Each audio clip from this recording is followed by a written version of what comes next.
Bury him. Heel turn. Written by Elgin Lee Lowell.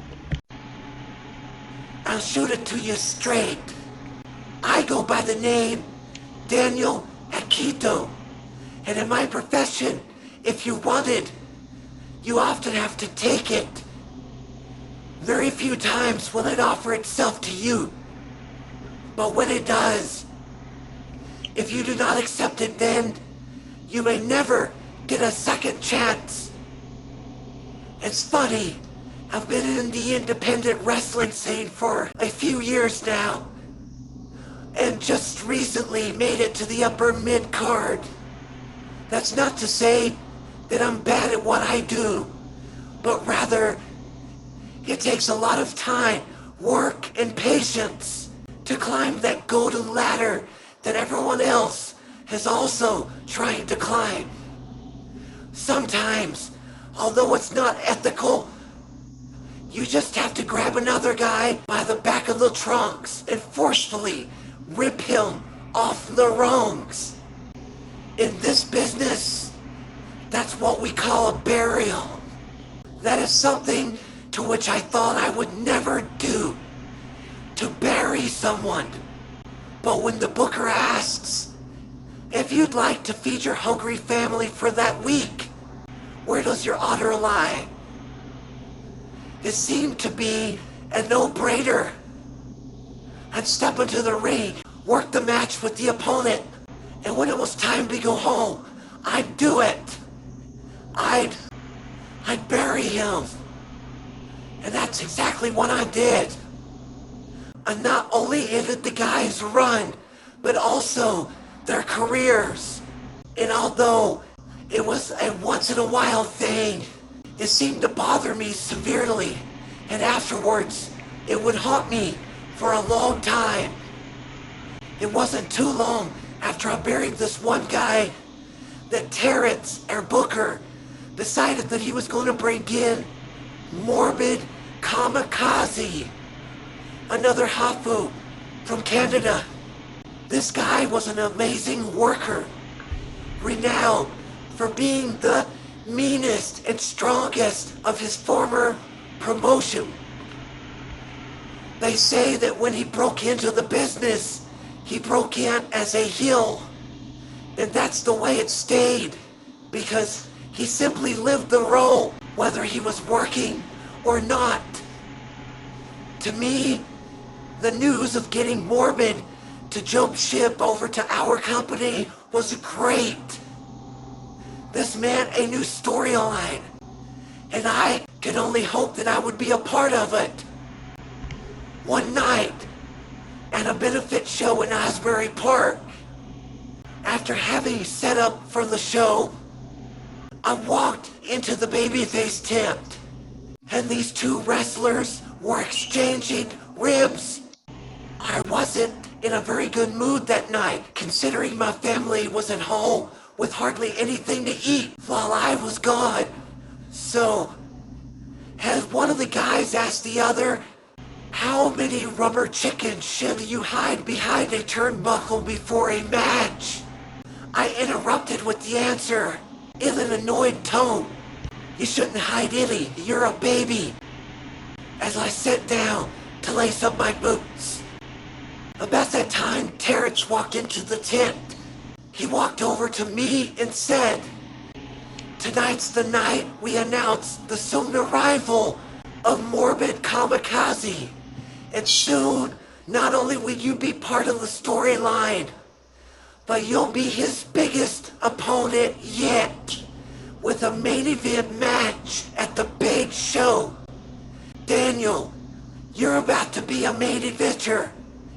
I knew you could do it. Then he walked away. I couldn't believe it. All my hard work was about to pay off. The big show was 5 weeks away, and I can hardly wait to build up to that. But week 1 went by, and my name wasn't called to step through the curtain for anything. It wasn't a huge worry at the time. Perhaps they were keeping it low-key. Perhaps the build-up would start the next week. That's when Morbid wrestles the tag team of Jin Jin and OKI. But that week came and went, as did the next. And for me, there was nothing. There was not a single hit that I even remotely was interested in taking on Morbid. And all this time, I wasn't working. Well, as they say, no play, no pay, which meant my family was starving. Now, with 1 week to go before the big show, I was worried, but I remained optimistic, thinking that they were going to use me as a last-minute hero who came in and saved the day just when things looked bleak. It had to be. There could be no other explanation. The week before the big show, there was a battle royal to determine who was facing Morbid for the big show. I waited for my name to be called up to enter the battle royal. But as I waited in the locker room, I looked up from the concrete floor and saw Terrence, the booker. Instantly I stood up, walked over toward him, and as I was approaching, he threw his hands up and said, "Daniel, I'm sorry that we haven't had a chance to speak in the last few weeks. And I know it's rough, but I'll just go ahead and tell you the bad news.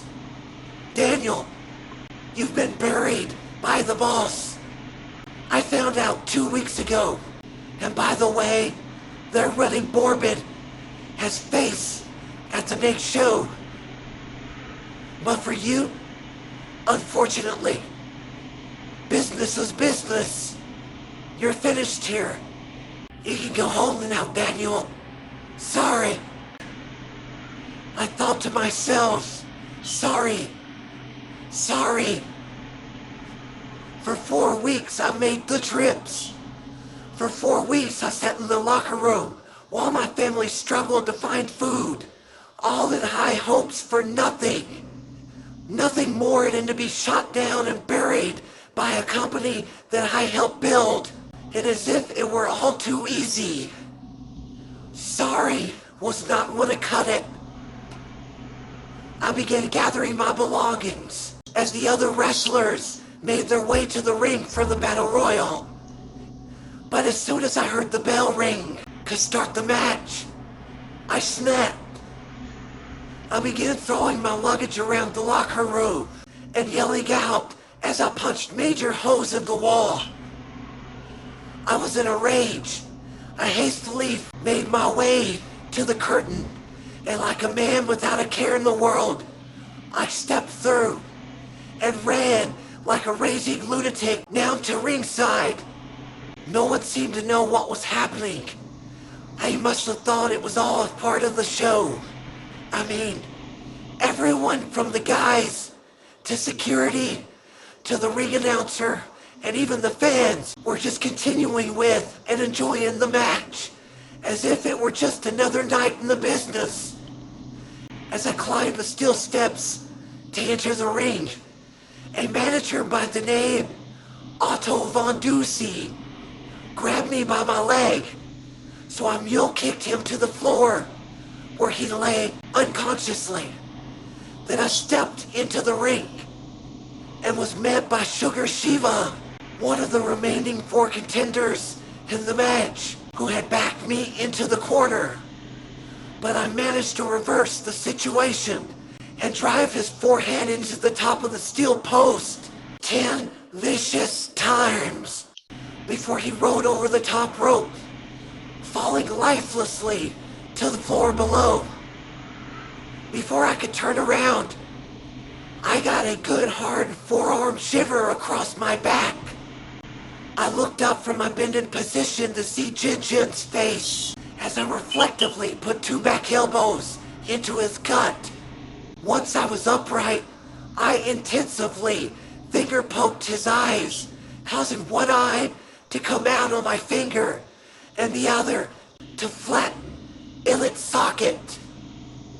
He thrashed around with his hand over his eyes until he was clotheslined over the top by none other than OKI, his very own tag partner. While OKI was taking out Jin, I rolled out and grabbed a steel chair from under the ring.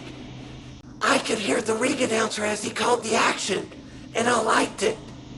It gave me an adrenaline rush like I'd never had before. That, coupled with the explosive rage, let's just say, I felt like I was unstoppable. I got back in the ring with the chair in hand, just as Wade, the runner, gunner, had double underhooked OKI from behind. Wade yelled out to me, "Come on, Akito, hit him with the chair." So I did. Not once, but 3 times. The 3rd time causing OKI's head to cave in like a chicken pot pie. Wayne Gunner and I worked together to roll OKI's bloody, unbeknownst corpse over the top rope. Then, it was just the 2 of us. I should have known he'd try to pull a fast one. Just as OKI's body had hit the floor, Wayne grabbed me by the back of my tights and tried to hurl me over the top. But when he realized just how unsuccessful he was in his attempt, he began doing what he does best, running. But when I caught him, I whipped him so hard into the ropes that his body went over and his head got twisted up between the top and middle rope, nearly choking the life out of him. It was then that his manager, Otto Von Ducey, woke up and reached his arm under the ropes, grabbing me by the ankle and holding me while Wade escaped, falling to the floor below. The 2 of them took off backstage through the curtain. I suppose that they ran to get help, and help arrived in the likes of the man who caused all of this, none other than Morbid Kamikaze. If not for him, I'd still have a job and talent to work with. Morbid came walking down the aisle slow, methodically, and I could see it. This was it, the main event moment. There was no way I was going to let Morbid take me down. I heard the ring announcer say to the audience, "Oh my, ladies and gentlemen, it is Morbid Kamikaze. This is about to get interesting." But it didn't get interesting, at least not for the announcer or the fans. But rather, he got interesting for me, because after Morbid stepped into the ring, he stared me down for a moment. He saw that I had no fear, and that's when he reached forth his hand, as if to shake mine. And when I reached for his hand, he said, "I'm so glad to see what you've done here. I will simply sit here to this promotion as a snare, as it means to destroy the competition. But it looks as though you, Akito, have done the work for me. So, how would you like to come over to our promotion and be the 2nd strongest, meanest heel in independent professional wrestling?" I thought for a moment. Then I said yes. And now, my family will never miss a meal again.